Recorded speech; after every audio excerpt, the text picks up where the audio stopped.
இந்த 2 பேருக்கு தான் சண்டையே வருது. மாமியார் மருமக சண்டை இல்லாம இருக்கிறதுக்கு ஏதாவது பதிகம் இருந்தா சொல்லுங்க. நான் சொன்னேன், இப்படி எல்லாம் நீங்க எதிர்காலத்துல கேப்பீங்கன்னு தெரிஞ்சுதான் அந்த காலத்திலேயே நம்ம ஞானம் பெரியவர்கள் எழுதி வச்சிருக்கிறாங்க. ஐயோ நிஜமாதான் சொல்றீங்களா? இதுக்கு கூட பதிகம் இருக்கான்னு. சத்தியமா இருக்கு.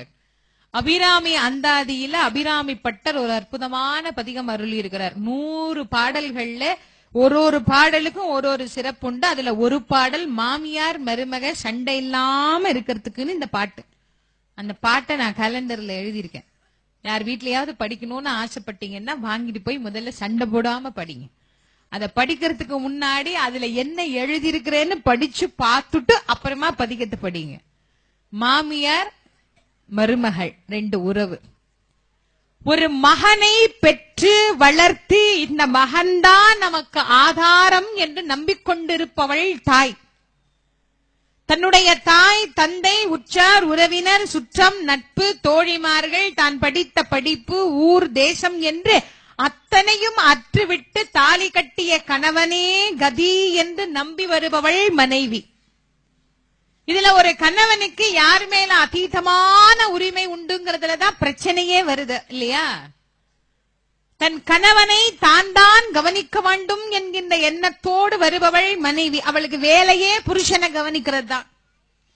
இந்த அம்மா 30 வருஷமா கவனிச்சார். 30 வருஷமா பையனுக்கு இவதான் சோறு போட்டா. 30 வருஷமா பையன் பைக்ல ஆபீஸ்க்கு போகும்போது இவதான் டாட்டா காட்டினா. 30 வருஷமா பையன் இவனுக்கு தான் புடவை எடுத்து கொடுத்தா. எல்லாம் இவளுக்கு தான் நடந்தது. இப்ப புதுசா ஒருத்தி நின்னு டாட்டா காட்டினா இவளுக்கு கோபம் வரும். அது என்ன அவளுக்கிட்ட? அவ வந்ததே டாட்டா காட்டுறதுக்கு தானே. எப்படியோ அவ வந்ததே டாட்டா காட்டுறதுக்கு தானே. அவ வேலையை அவ செய்யறா. நம்ம வேலை என்ன? நம்ம செய்யணும். இதுல நான் ரொம்ப எளிமையான ஒரு வழி சொல்றேங்க. மாமியார் மருமக சண்டை இல்லாம இருக்கணும் அப்படின்னா ரொம்ப எளிமையான வழி சொல்றேன். நிறைய பேரு பையனை கைக்குள்ள வச்சுக்கணும்னே முயற்சி பண்ணுவாங்க. பையன் கைக்குள்ளே சத்தியமாக வரமாட்டான். அம்மாவை மதிக்கிற மாதிரி நடிப்பான். பசங்கள்லாம் வருத்தப்படாதீங்க, இயல்பு அதுதான். மனைவி எதிர்காலம், தாய் இறந்த காலம். ஒரு இளைஞன் எதிர்காலத்தின் நோக்கி போவானா? இறந்த காலத்துக்கு பின்னாடியே ஒளிஞ்சிட்டு இருப்பானா? எதிர்காலம் அவனுக்கு தேவை. இறந்த காலம் தாய் வருத்தப்படக்கூடாது என்பதற்காக பேச்ச கேட்கிற மாதிரி நடிப்பான். நான் மனைவி என்ன சொல்றாளோ அதைத்தான் செய்வான். நான் இதுக்குதான் யோசனை சொல்றேன். மகனை கைக்குள்ள வச்சுக்கணும்னு நினைக்கிறது ரொம்ப தப்பு. நடக்கவே நடக்காது. மகனை வச்சுக்கலாம் முடியாது கைக்குள்ள. மருமகளை கைக்குள்ள வச்சுக்கோங்க. ரொம்ப சுலபமான வழி. ஒரு பொம்பளையும் இன்னொரு பொம்பளையும் சீக்கிரமா சேர்ந்துக்குவா. ஆனா ஒரு பொம்பளை இன்னொரு பொம்பளோட சேர்றதுலேயும் ரொம்ப கஷ்டம் இருக்கு. ரெண்டுமே உண்டு. ரெண்டும் சுலபமாவும் நடக்கும், கஷ்டமாவும் நடக்கும். நீங்க சுலபமா நடத்திதான் பாருங்களேன். ஒரு புருஷன் பொண்டாட்டி தீபாவளிக்கு துணிமணி எடுக்க போறாங்கன்னு வச்சுக்கோங்க. மருமக வீட்டுல, மாமியார் மருமக எல்லாம், கணவன் மனைவியும் கடை கிளம்புறாங்க. இந்த அம்மா பையனை கூப்பிட்டு சொல்றாடே, எனக்கு 5000 ரூபாய்க்கு புடவை எடுத்துட்டு வரணும்டா. உன் பொண்டாட்டிக்கு 5000 ரூபாய்க்கு எடுத்துட்டு எனக்கு 1000 2000 எடுத்துட்டுலாம் வரக்கூடாது. போகும்போதே அங்க கடையில போய் அவன் புடவை எடுக்கும் போது, எங்க அம்மாவுக்கு ஒரு புடவை எங்க அம்மா கேட்டாங்களே, இங்கேயே நீ 4500 ரூபாய் 5000 ரூபாய்க்கு தானே பாக்குற, இங்கேயே பார்த்துடலாமா? ஏன் வீட்டுல இருக்கிற உங்க அம்மாக்கு என்ன 5000 ரூபாய்க்கு புடவை? நான் 4 இடத்துக்கு வெளியே போவேன் வருவேன், எனக்கு வேலை இருக்குது, ஆபீஸ்ல ஏதாவது பங்கனா நான் கட்டிட்டு போனோம். சும்மா இருக்கிற உங்க அம்மாவுக்கு 5000 ரூபாய், எனக்கு 5000 ரூபாயா? வேற வேலை இல்லை உங்களுக்கு? அந்த கிழவிதான் எதனா சொல்லி கொடுத்துட்டா நீங்க இங்க வந்து கேட்டுட்டு இருக்கிறீங்க. யார் அப்புறம் மாசம் மாசம் அந்த பில்லு இந்த பில்லுன்னு எல்லாம் கட்டுறது? ஒரு 500 ரூபாய்க்கும் 1000 ரூபாய்க்கும் புடவை எடுத்துட்டு கம்முன்னு பேசாம வாங்க, ஜோலி முடிஞ்சுதா? இதே மாமியார் என்ன பண்ணணும்? வெளியில 2 பேரும் போகும்போது, ஏன்பா நல்லா போய் பார்த்து உன் பொண்டாட்டிக்கு என்னெல்லாம் வேணுமோ நல்லா எடுத்து கூடப்பா. அம்மா உனக்கு என்னெல்லாம் பிடிக்குதோ வாங்கிக்கமா, எத்தனை புடவை வேணாலும் எடுத்துக்கோ. எனக்கு வச்சு படைக்கணும், புதுசுன்னு ஒண்ணு கட்டணும். நான் எங்க வெளியே தெருவியா போறேன், எனக்கு ஒரு வேலையும் கிடையாது, நான் வீட்டுலதான் இருக்கேன்.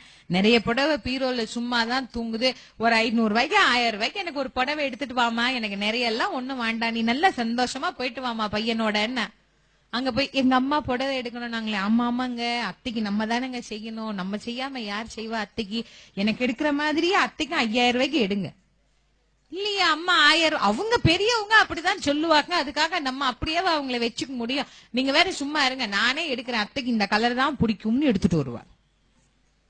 இப்ப நமக்கு தேவை 5000 ரூபாய் புடவை, கிடைச்சுதா இல்லையா? நான் ஒரு உதாரணத்துக்கு சொன்னேன்.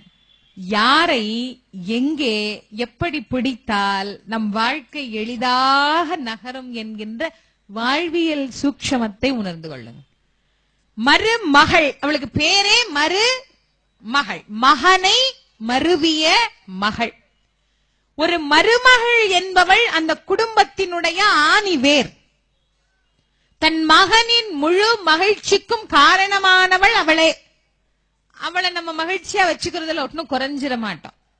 ஒருத்தருக்கு ஒருத்தர் விட்டு கொடுத்து வாழ்வது என்பதுதான் வாழ்க்கை. குழந்தைகள் மேல் வைக்கக்கூடிய பற்றை என்றைக்கு அறுத்து இன்னொரு குழந்தைய என் குழந்தையாக, யாரோ பெற்ற பெண்ணை என் மகளாக ஏற்றுக்கொள்ளுகிற பக்குவம் என்னைக்கு வருதோ அன்னைக்கு மனித நிலையிலிருந்து இன்னொரு நிலைக்கு உயர்ந்திருக்கிறோம்னு அர்த்தம். படிப்படியா ஏறணும் இல்ல, இப்படியே நின்றுட்டு இருக்க முடியாது, கொஞ்சம் கொஞ்சமா ஏறி போகணும் இல்ல. அந்த நிலையை நமக்கு காட்டக்கூடிய அற்புதமான வரலாறு. அதனால இந்த வரலாறை கேட்டவர்கள், மாமியாரா இருக்கட்டும் மருமகளா இருக்கட்டும், ஆம்பளைங்களுக்கும் இதேதான்.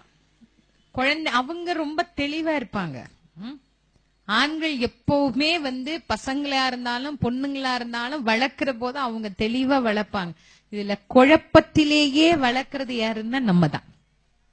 அது இப்படி விடுறதும் முடியல, அப்படியும் முடியல, இப்படியும் முடியல. எல்லா ஜீவராசிகளுக்கும் தாய்ப்பாசம் உண்டு. நாயே நம்ம எப்படி நினைக்கிறோம், ஆனா நாய்க்கு இருக்கிற தாய்ப்பாசம் உலகத்துல எதுக்குமே கிடையாது. தன் குட்டிய அந்த உரிமையாளர் எடுத்தா கூட அந்த நாய்க்கு பிடிக்காது.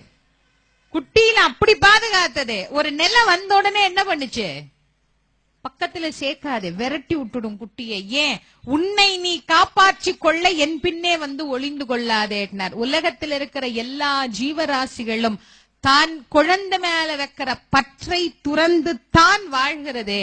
ஆனா நம்ம தான் கடைசி வரைக்கும் அதோடே முட்டி மோதி எல்லாம் செஞ்சு வாழ்ந்துட்டு இருக்கிறோம்.